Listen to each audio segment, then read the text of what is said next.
Good morning. We are extremely pleased that you are here. It is good to come together for the purpose of co-creating.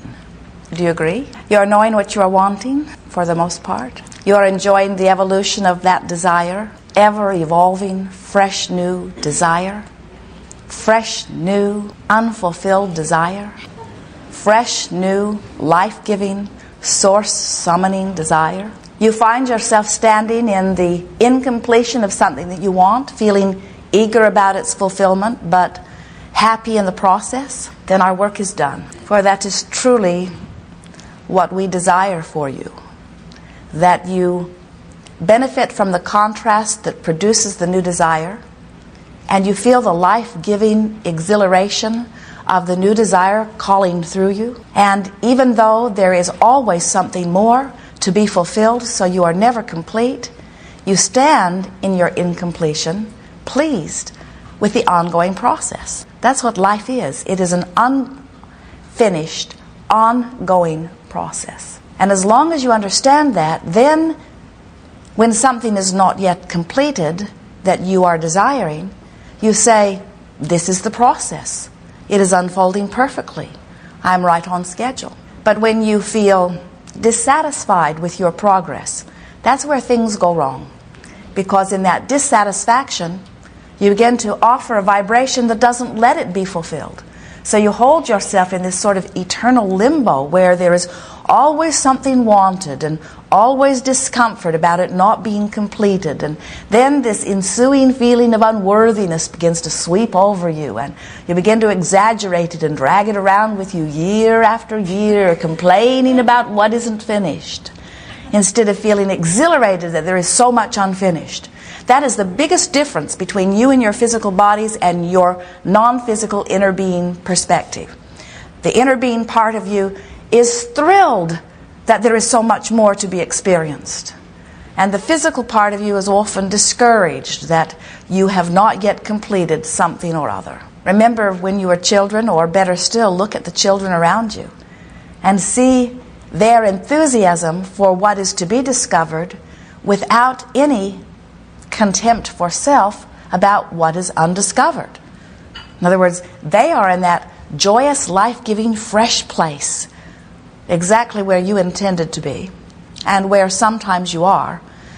And this gathering, this workshop, is pointed toward helping you to return to that place, to that leading edge place, that juncture where your source meets your physical perspective in perfect balance.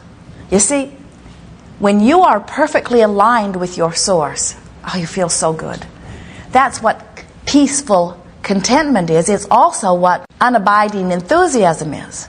Passion is a full flowing of who you really are through you in this moment. But for who you really are to be flowing through you fully in this moment, you cannot be offering any vibrational resistance. You have to be vibrationally up to speed with who you really are. We are all electrical more than anything else.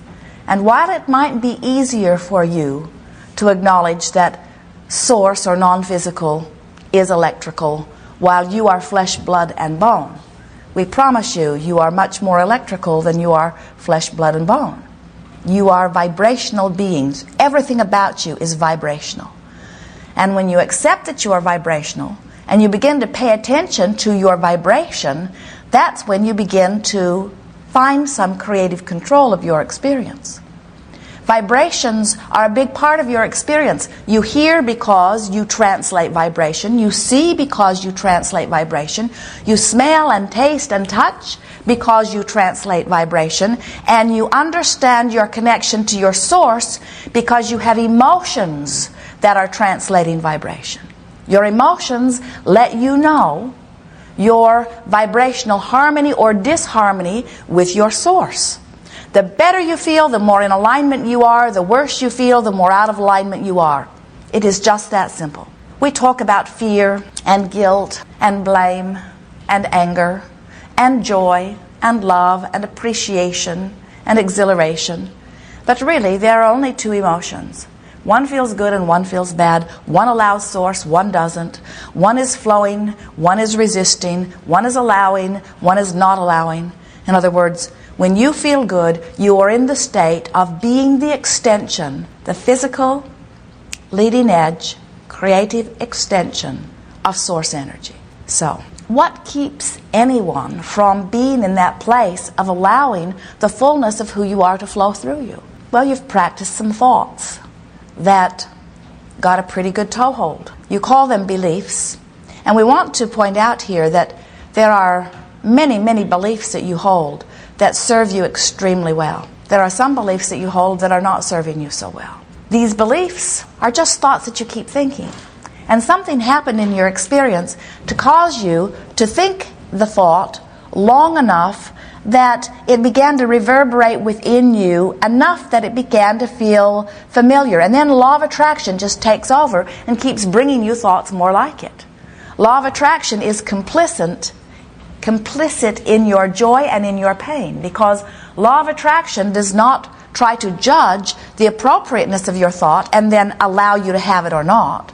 Law of attraction just matches you up with anything that is a vibrational match to what's dominant within you. So as you begin to think about your vibrational nature, it is really helpful to ask yourself, what am I dominantly vibrating here? Not so much, what am I vibrating in this moment when I'm responding to something, because it's normal when you put your hand on the hot stove to feel the discomfort of the hot stove, while it's not necessarily normal to walk around with your hands on the stove. And so it's helpful to realize that you will bump up against things that don't feel good, and that's not a big thing. It's the things you keep doing. It's the laying your hand on the stove and leaving it there long enough that it begins to get stuck, or that it begins to be a habit. That is what we are wanting to address here.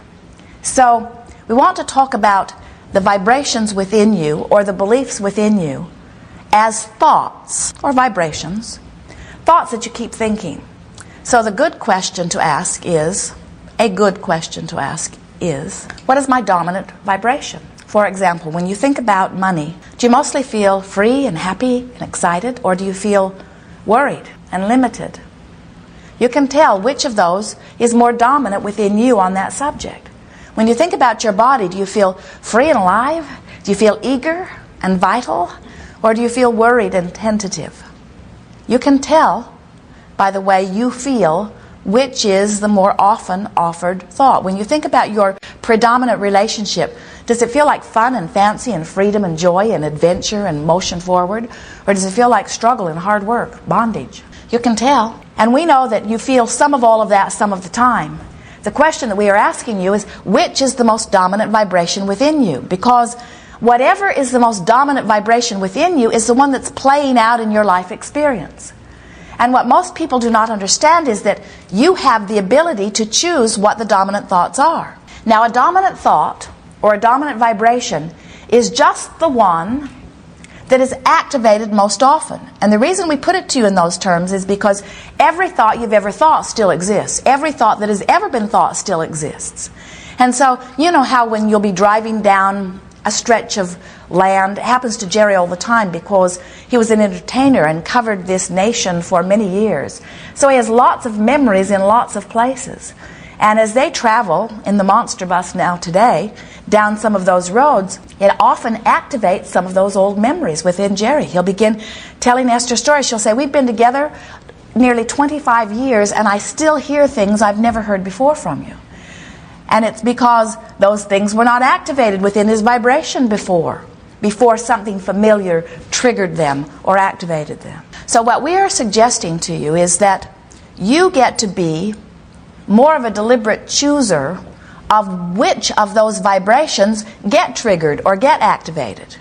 By deliberately practicing vibrations and making them a more familiar part of your vibrational pattern, you can control how you vibrate, which means you can control your point of attraction. So when we think about a thought that is active, a vibration that is active, let's say you've seen something on television and it has activated your sense of vulnerability. And so we say, well, that's not helpful for you. And you say, okay, I will deactivate it. Well, what you notice is you cannot deactivate a thought. Because in the moment you go to deactivate a thought, you think about the thought that you want to deactivate and you activate that thought. So it is not possible to deactivate a thought, but it is possible to activate another thought. So the whole point that we're wanting to assist you with here, as you are wanting to be the deliberate controller of what is activated within you, is that you deliberately activate thoughts, and then law of attraction will respond to the thoughts that you have activated, and easily, within a week or two, begin to bring you more and more thoughts that match the deliberately activated thought, and then you're off and running. We have a process that we've been offering recently with great success to those who've been applying it, and we call it virtual reality. Sometimes people think that they have utilized this process before because they are knowing about creative visualization, or they are knowing about the creative workshop. What we are wanting you to address with this subject of virtual reality is something that is different from that. Virtual reality is a process where we suggest that you apply it for one reason only, and that is to practice a vibration of your choice until it becomes the dominant vibration. So of course, in your virtual reality, you're wanting to practice vibrations that feel good. Now, it may seem silly that we would make such a big thing out of practicing a vibration just for the point of feeling good, but it is so important, because when you practice a vibration just for the point of feeling good, and you feel good, you set up a pattern of vibration within you that law of attraction begins to respond to, so it gets easier and easier. And this dominant thought that is within you is not resisting the well-being that you've been asking for. Now, that's the most important thing that we could ever say to you. Well-being wants you. Well-being is the order of your life experience. Well-being is the way you intended to feel. It's the natural way for you to be. Anything other than that is because you have learned thoughts along your physical trail that are causing you to offer vibrational resistance that is not allowing the well-being in. In other words, you have found some thoughts and somehow made them dominant, which means they are such a consistent vibrational pattern within you that you have, without knowing it, set up resistance within you that is disallowing the well-being that would be there otherwise. It is normal for you to be abundant in all things that you consider to be good. Clarity, vitality, stability, financial abundance, physical wellness. In other words, all good things are making their way to you, and you are, whether you are consciously aware of it or not, asking for these good things constantly, because you are focused in a contrasting environment that continually stimulates your preferences. So at all levels you are asking for well-being, which means consciously or unconsciously you are achieving step one. Ask. Step two is taken care of without your awareness. Source energy takes care of step two.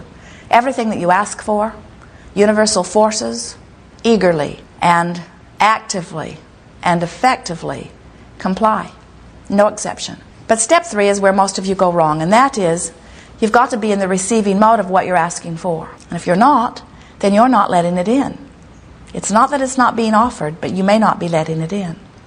Someone asked us recently, why are some prayers answered and others are not? And we said all prayers are answered. But some prayers, the result of your desire is being allowed by you, and sometimes the result of your desire is not being allowed by you. And then we said, consider a prayer that's offered from step one. You're in this contrasting place where things are not going well. You've got this problem, and from this place of awareness of this problem, you utter your prayer. So what happens? You're more of a vibrational match to what's going wrong than you are a vibrational match to what you are desiring, and you can't let it in, even though it is being answered. So we said, it's all right to pray from step one. It's all right to cry out from your place of discouragement or distress for what you want. In fact, it's perfectly normal. Step one happens. In other words, these preferences happen. When do you most ask for wellness? When you're sick. When do you most ask for more money? When there isn't enough. When do you most get really serious about a good relationship? You know. So there's a lot that goes on from step one. A lot of asking, a lot of praying. We said to this friend, consider praying from step three. She said, well, what's the difference between a prayer offered from step one and a prayer offered from step three? And we said a step one prayer sounds sort of like, oh, please help me. I'm in this terrible jam and I don't know what to do.